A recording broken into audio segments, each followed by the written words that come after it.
So let me bring up the first speaker, is Dave Kretzing. He considers himself a planetologist.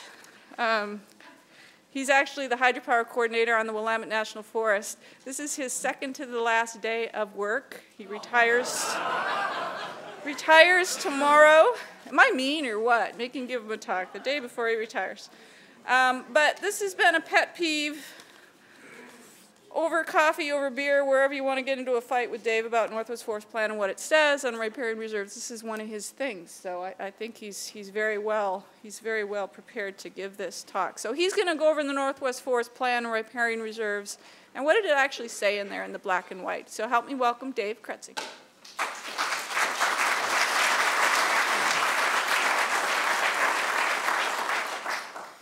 So this is what it looks like from this end of the podium up here. I've been a practitioner trying to manage riparian areas for the McKenzie River Ranger District for the last 15 years. So in terms of the Northwest Forest Plan, I'm going to be talking about giving you an overview. In terms of whether this is what it really said or not, you have to understand it's my interpretation, and I think at the end of the day we'll kind of all have our own interpretation of what it means, but I think this is a useful place to start. So, so a little bit of history about the Northwest Forest Plan, and I'm going to go back to an earlier time when I was working on the Willamette before we had the Northwest Forest Plan in the mid-1980s. In those days, riparian management was really kind of a hit or miss thing, and it was at the individual whim of aquatic scientists that were working on the various districts, be it fisheries biologists or hydrologists, and there wasn't really any kind of overriding guidelines, and it was, a lot of times it was whatever you could convince your ID team or your ranger to go along with. And so in the last half of the 1980s, the Willamette entered into a partnership with Oregon State University, and particularly with Stan Gregory, and they developed the document that you see up here. Whoops. That's the Willamette Riparian Area Guidelines, and that was a document that Oregon State produced for us. We helped fund it, and that kind of became a guideline for us, if you will, and ultimately it was incorporated into our forest plan, which is the document that you see over here. That was signed and put into place in 1990, and it was not that long after that was put in place when various folks began looking at a more coordinated approach to ecosystem management across the Pacific Northwest, specifically the range of the Northwest Spotted Owl. And in doing so, they also looked at providing some overarching guidance for aquatics. And so we wound up with a number of analyses that were done. Specifically, the brown one is the Forest Ecosystem Management Assessment Team report.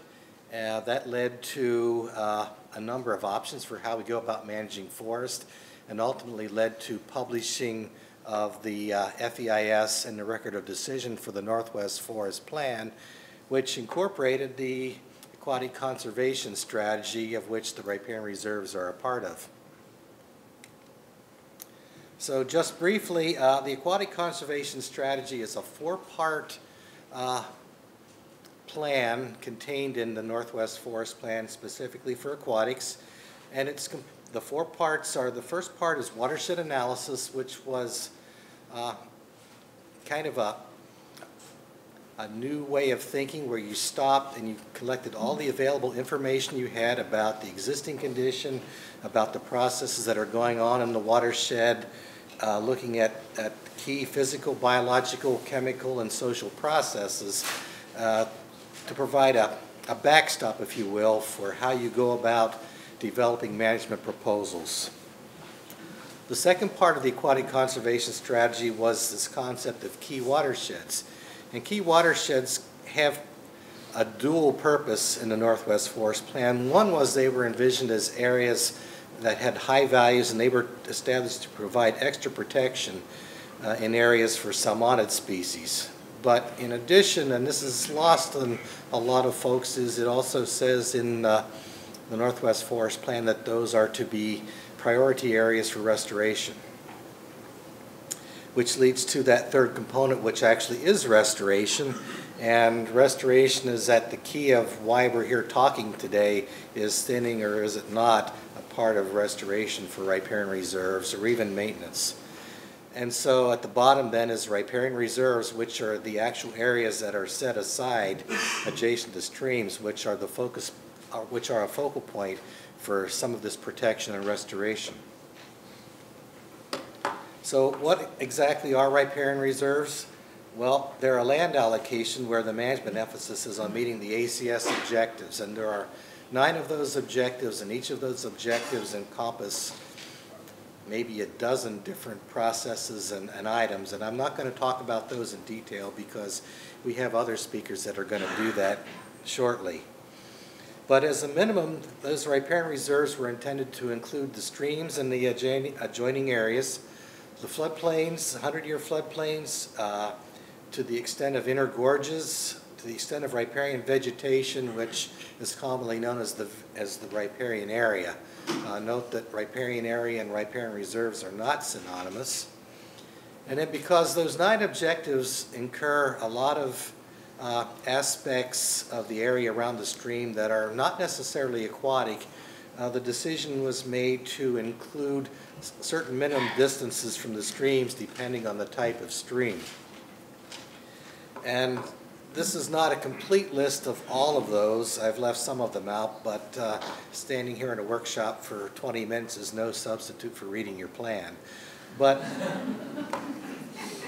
that's my real bias. But just to get a flavor, fish-bearing streams, in addition to those other aquatic-generated concepts, the minimum distance for a greater of 2 site potential tree heights or 300 feet, and then there are corresponding distances for perennial streams that are 1 site potential tree height and 150 feet, intermittent streams a little less, and then natural lakes and ponds are back up larger. And there are some others, and I encourage you to look at all of them so that you know you're getting the right one when you're designing your project. For those who are curious what a site potential tree height is, the plan defines that as the maximum height of the tallest tree at 200 feet, at 200 years of age in the area.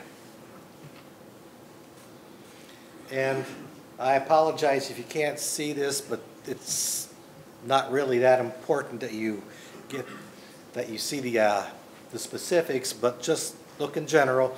The top graph, boy. Yeah.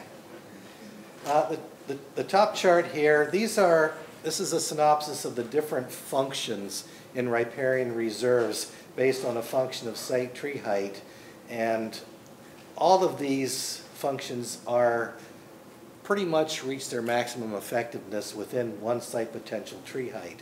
The scale here goes from 0 to 1/2 to 1 site potential tree height. Items there are things like litter fall, root strength, which deals with stream bank stability, stream shading, which relates to stream temperature, and coarse woody debris being entered into streams. The bottom graph is sort of the same concept, but extends out to as far as even 3 site potential tree heights. And here you can see a number of parameters: soil moisture, solar radiation, soil temperature. These are things that are pretty much related to direct impacts of the sun shining on those riparian areas, and they're pretty much handled within that first tree height.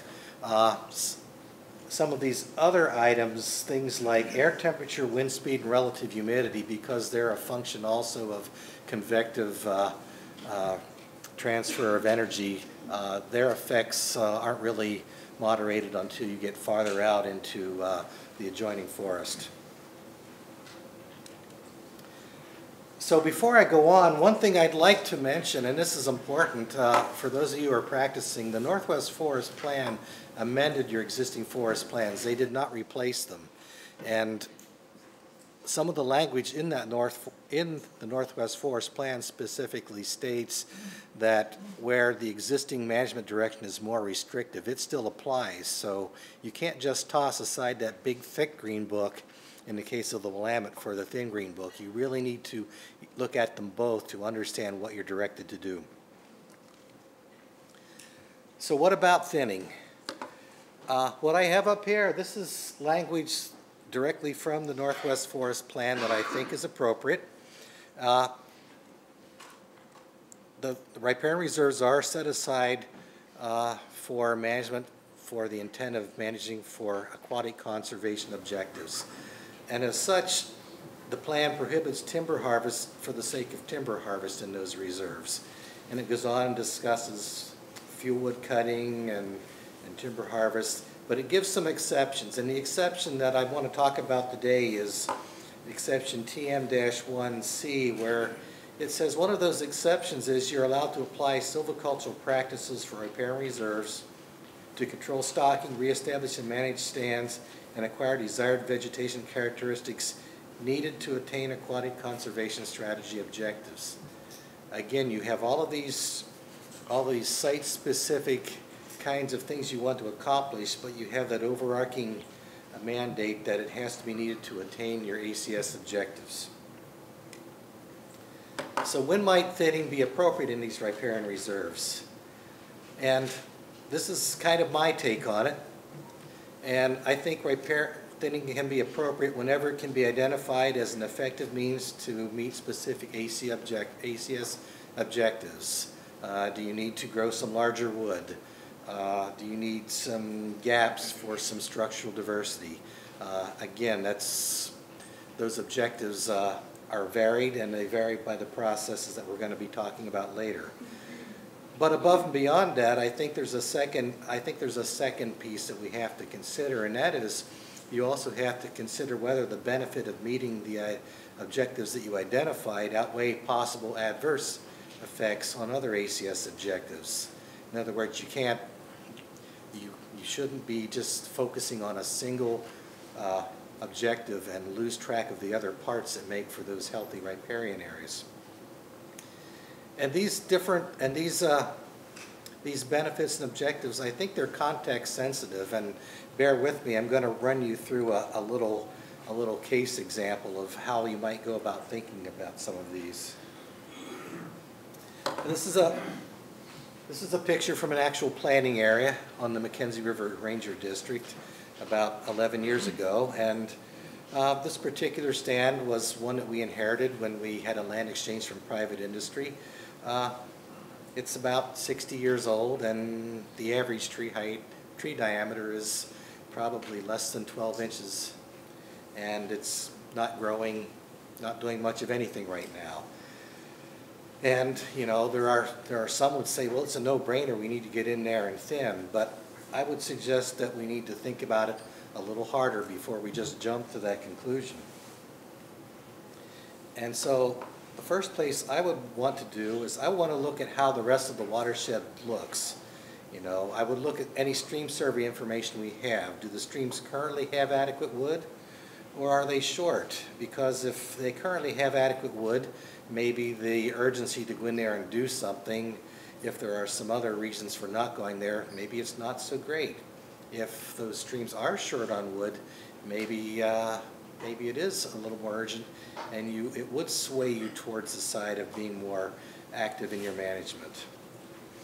And you'd also want to look at riparian age classes and the rest of the drainage. You know, are there other sources for all sizes of wood in that watershed? Does the whole drainage look like that picture I just showed you?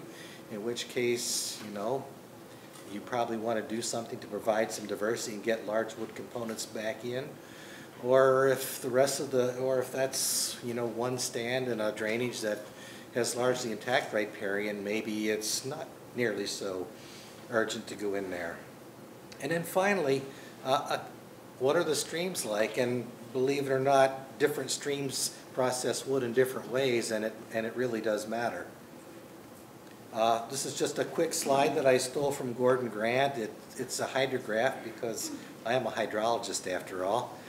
And the green graph is a typical West Cascade system where you can see stream flows running from literally 2 orders of magnitude difference between low flows and peaks, where the blue line is a Upper Mackenzie High Cascade system where the stream flows run from a minimum of, maybe half up to 2 CFS. It's less than 1 order of magnitude difference. These two systems are going to respond very differently in terms of how they process wood and how they generate power for moving them.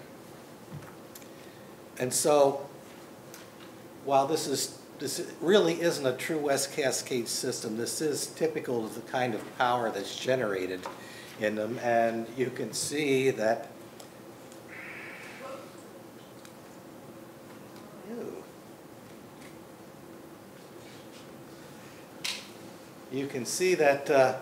this stream is moving on. It's got a lot of power. The kind of wood that's in there is back to a presentation mode. He's got big thumbs. Don't you, Dave? Where were you? I need remedial clickers. Keep going. Keep going. There we go. Okay. That's it. Thank you. So this is a stream. This displays the kind of power that's capable of moving a lot of large wood. And if you actually look at that stream, you'll see that, in the channel there's not a lot of smaller material. You do have larger pieces that are lodging in. There's another one. And large wood on a stream system like this is really key because those are the ones that are actually capable of staying in the channel and storing sediment and actually providing the key that stores the smaller wood as well. So if that stand that we looked at previously were along a stream system like this and much of that watershed looked like that, we might think pretty seriously about going in and thinning at least some of it to start getting some large wood back into that system.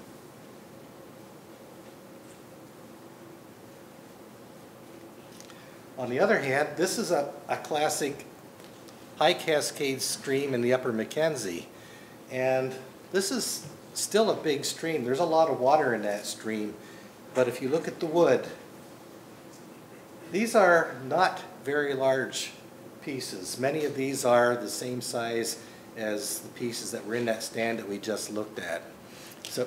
But this is high cascades. This thing never really floods because it's really moderated by the geology. And so on a system like this, there's really not a lot of urge to go in to thin a stand like the one we just looked at for the purposes of growing large wood in terms of providing for in-channel structure and habitat, because the smaller pieces here really are effective. So, context is important. What is the stream like? What does the rest of the riparian reserves in that watershed look like? And what is the current condition of the stream as well? They all factor into making a decision whether you go into a riparian reserve and do active management versus something else. And so one of my pet peeves initially was, I can't tell you how many times when it came time to working on a project, the riparian reserves, we'll assign that to the fisheries biologist and the hydrologist because that's about fish or that's about streams. And you'll find out later as we talk through all 9 objectives, it's so much more than that. But over the course of a career, what I've been convinced of is management strategies for riparian reserves need to be developed interdisciplinarily, that there is most definitely a need to have silviculturists, botanists, wildlife biologists, and even fire managers involved in the overall strategy for managing a riparian reserve to meet those objectives. And as I think you've seen in the previous slides, those management strategies also need to consider multiple scales and evaluate potential trade-offs that are relevant at different scales.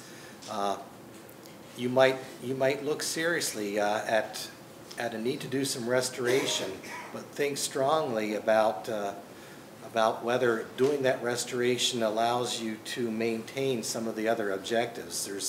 There's always this tension, if you will, between maintenance and restoration that I don't think was intended by the framers of the Northwest Forest Plan, but it has really come into our language that how do you do both? Because I'm pretty sure all you scientists in the room would agree that it's impossible to enter into any kind of system and do something without changing something else.